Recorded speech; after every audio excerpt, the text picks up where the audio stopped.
Voilà, comme vous avez si bien dit, désagrément, c'est le maître mot. Moi, je suis Laïti Ngom, je suis un habitant de la commune de Ndiafat, donc je suis natif de Ndiafat Serer. Ce qui nous réunit aujourd'hui, c'est l'amertume, l'angoisse. Donc je ne saurais trouver les qualificatifs pour décrire la situation que nous vivons aujourd'hui. C'est lamentable quand, par exemple, des autorités viennent déposséder des paysans de tout ce qu'ils ont de très cher, à savoir les terres cultivables. On ne saurait expliquer les raisons. Il n'y a pas de raison qui vaille pour justifier cela. Donc, à la limite, je dirais que c'est un abus de pouvoir. C'est pourquoi aujourd'hui, on est désœuvré. On ne sait plus où se donner de la tête. C'est malheureux. Donc, tout ce qui nous reste, c'est quoi? C'est lancer un message fort. Nous avons espoir que ces nouvelles autorités compétentes, c'est les autorités étatiques, dans leur programme, sinon dans leur démarche consistant à promouvoir des choses comme Djoub, Djoubal, Djoubanti. Nous avons espoir qu'il y aura une extension, parce que ceux qui souffrent au Sénégal ne se limite pas seulement à ces gens qui vivent dans les grandes villes ou bien environnants.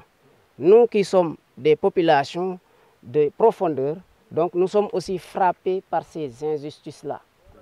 Donc pendant longtemps, on a vécu sous l'oppression. On ne savait pas, et le mal est très profond. Parce que quand, par exemple, on ne peut plus aller, par exemple, les autorités, ils font des menaces implicites.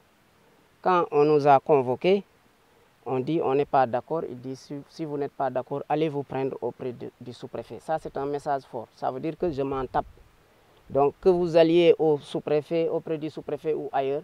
Donc, moi, j'ai mes papiers. Et on dit que dans les normes, en principe, on est passé à côté de beaucoup de préalables, à savoir, si le lotissement, on le fait pour le bien-être des populations, ces derniers devaient en être les demandeurs. Tel n'est pas le cas.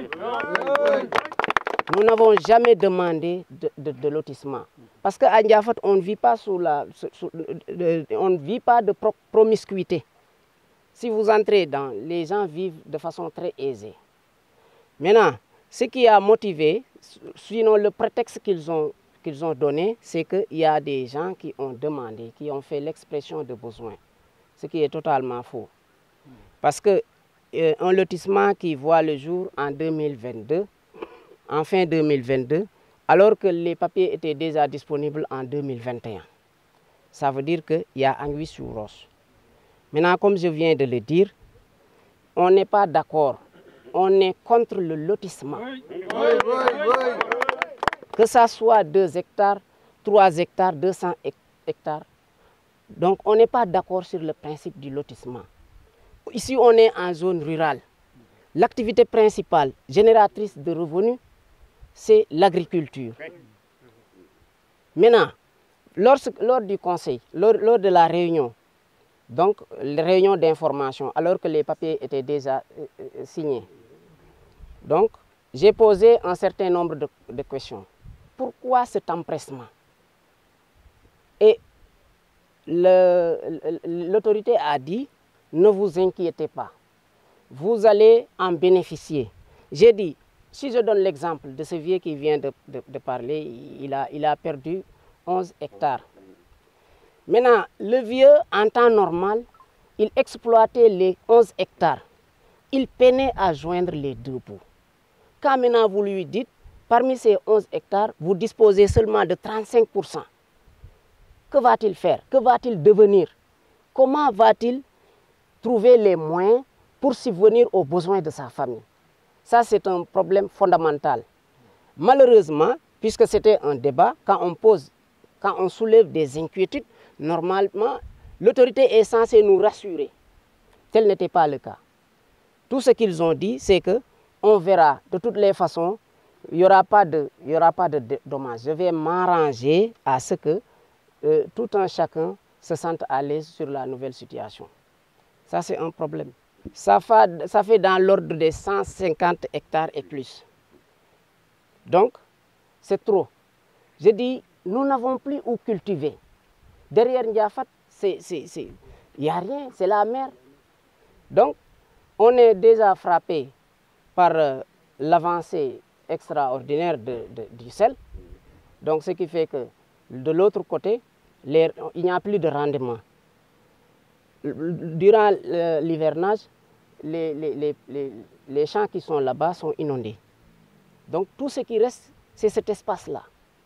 Malheureusement, le lotissement, je ne voudrais pas rentrer dans ces détails-là, parce que quand je dis que le lotissement est fait pour d'autres individus, outre que des fils de Ndiafat, ça suppose que j'aurais aimé que le lotissement soit fait.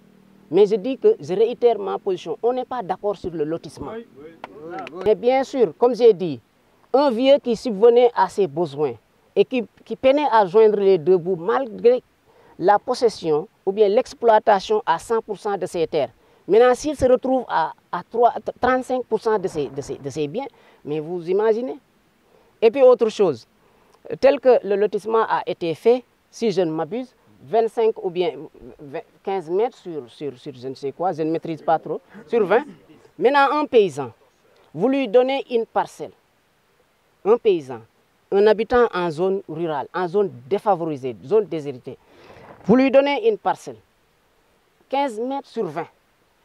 Maintenant, où va se trouver son habitation, la volaille, etc., les animaux qui constituent vraiment un soutien de taille pour la survie de ces pauvres paysans-là. C'est un problème fondamental. Nous lançons un message, un cri de cœur à ces nouvelles autorités, qu'ils nous viennent en aide. On est désœuvrés. Parce que les choses étaient allées à un niveau où, même si vous plaignez, donc vous risquez gros. Non seulement on suffoque, mais également on n'ose pas se plaindre. Ça, c'est un problème. Quand je vois à travers les médias, on dit qu'on est dans un état de droit, liberté d'expression, ça ne tient pas de la route. Parce que regardez ce qui se passe aujourd'hui. Les gens sont oppressés. Pourtant, ils n'osent pas élever la voix. C'est lamentable. On ne saurait évaluer les dégâts, pour vous dire vrai. Parce que j'ai dit, ici, on est en zone rurale. L'activité, la seule activité qui génère ici des ressources, c'est l'agriculture. Naturellement, l'agriculture, vous le savez, l'élevage et les autres éléments qu'ils ont sont tributaires de l'agriculture. Donc les chiffres embrassent les 3000 âmes. Ça, c'est trop.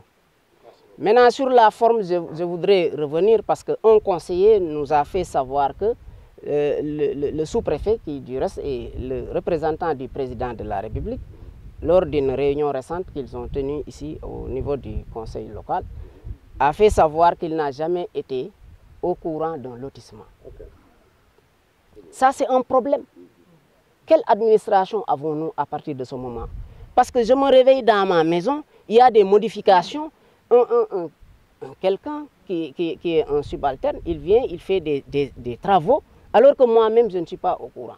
Ça, c'est un problème. Abonnez à Feeling 221 ngir mën a am ay xibaar yu wër te woo. Feeling 221, au cœur de l'information.